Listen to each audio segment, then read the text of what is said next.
Hi Terra Sylvans. In this tutorial, I'm going to show you how to tape a tip. The method for taping a tip can vary, but the basic list of supplies is the same. The first thing you're going to need is your weapon. In this case, I'm using my dagger so it fits on screen a little better. The next thing you're going to need is a blunt. There are two types of blunts. There are soft and hard. You need a hard rubber blunt. The end of the blunt will be about 3/4 of an inch.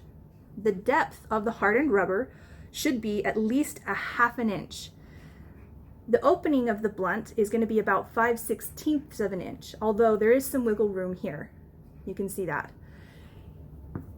If you have a spatulated tip on your weapon, you might need to spray the interior of the blunt with a little bit of sword oil in order to get your tip to go on. But for most weapons, this isn't necessary. The next thing you're going to need is 2 contrasting colors of tape. You can use different kinds of tape, duct tape, electrical tape. I personally prefer hockey tape because in the hot weather, the adhesive doesn't melt and slip.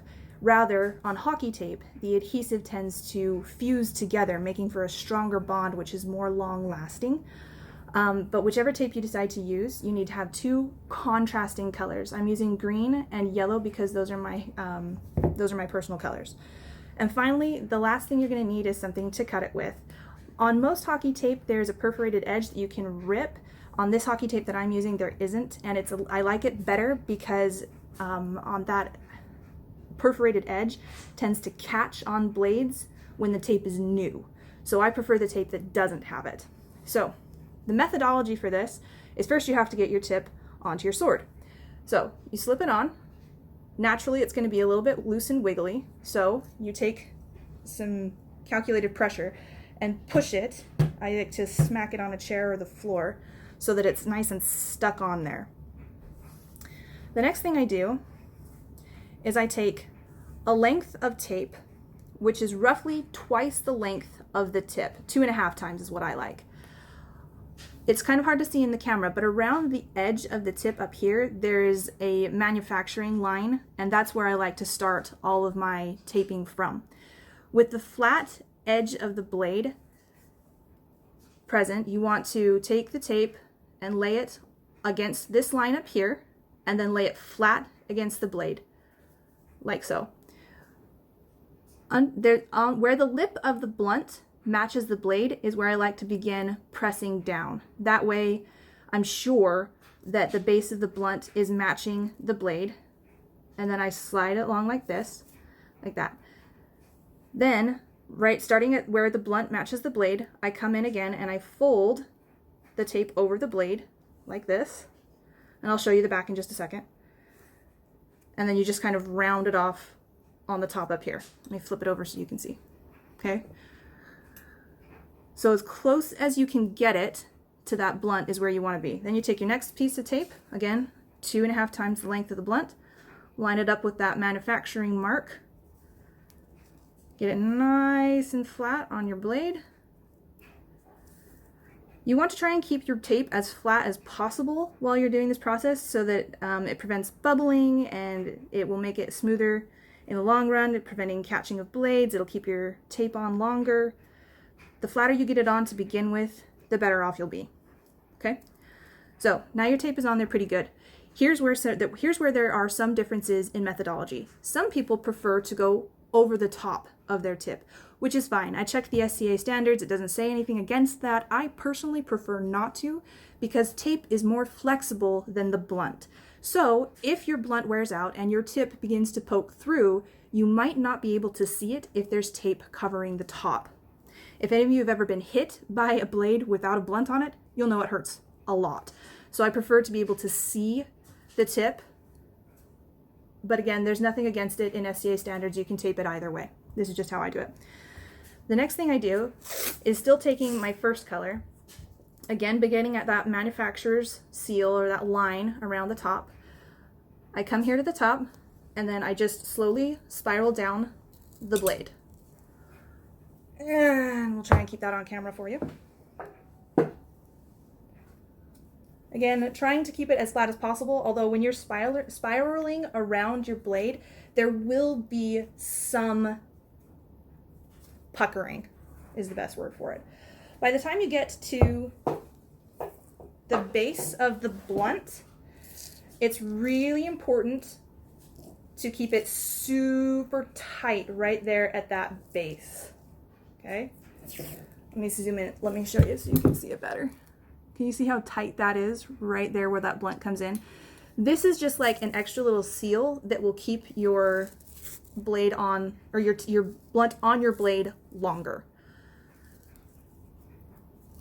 Okay, and then while I'm doing this spiraling effect, I go all the way down to where the tape ends. Again, this is personal preference. I just prefer nice clean lines as I'm doing this.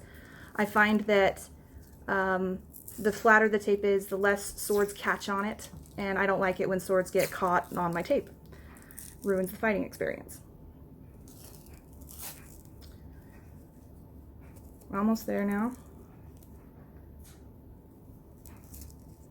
And you can see that my taping isn't perfect.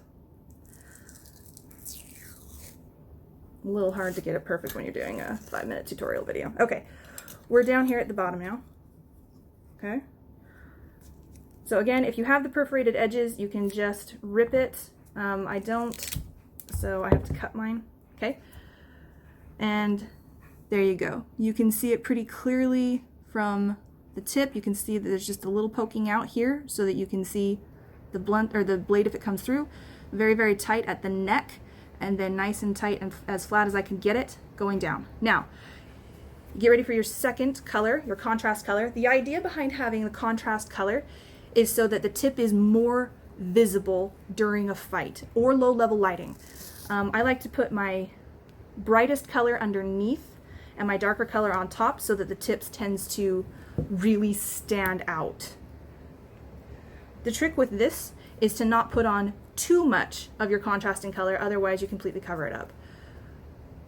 So again, starting at the top, I like to leave a little bit of the highlighted color showing at the top, and then I come around, and then what I do here is I still like to have as much protection as I can right here at that neck or that hip of the sword. And so I do keep it nice and tight right through there again. Okay? As tight, tight, tight as you can get it. Okay? Once I get to this point, I've got about 3 inches to play with to make sure that the tip stands out. So what I try to do, and hopefully we can get this on camera, is to create as big a gap as I can between the contrasting color.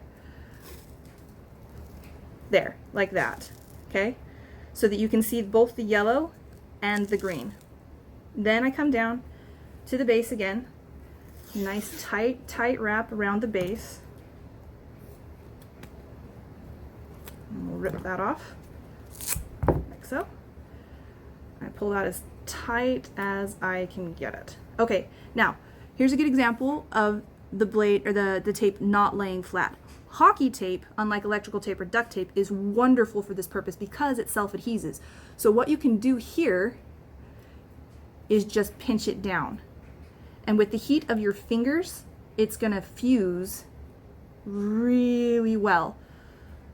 You can still see that there's some catching there, and I'll continue to work on that, but I don't want you to spend 10 minutes looking at my tutorial video. So just know that with a problem like this, you can sort of iron it out. And if you don't like it, you can always take the contrasting color off and try again, because your base color is going to be the one that's really holding it on. Now, once you've got it to this point and you're pretty secure with how you've taped your tip, what you want to do is test it. So you want to shake the top and make sure it's not too loose. There will be some play because it's not a perfect fit on the sword, but it shouldn't be like really, really wobbly, okay? The next thing you're going to want to do is make sure that there's no more give on that tip, okay? It should be really solidly onto the sword. The next thing you're going to want to do is do a friend pull or a test pull with someone else. You want to grab it and yank as hard as you can, preferably with a friend, because you're doing it yourself. It doesn't quite give you the kind of pressure and strength that you need. But in this case, I can tell that the tip is on there really, really good. The length of the tape down the blade will help to keep that tip on longer. The contrasting colors help your opponents to see it better. Not covering the tip means that if it pokes through that hardened rubber, you can see it faster, but again, not necessary. If you have any questions about how to tape a tip or would like an in-person tutorial, please contact me. Other than that, there you go. Thanks. Bye.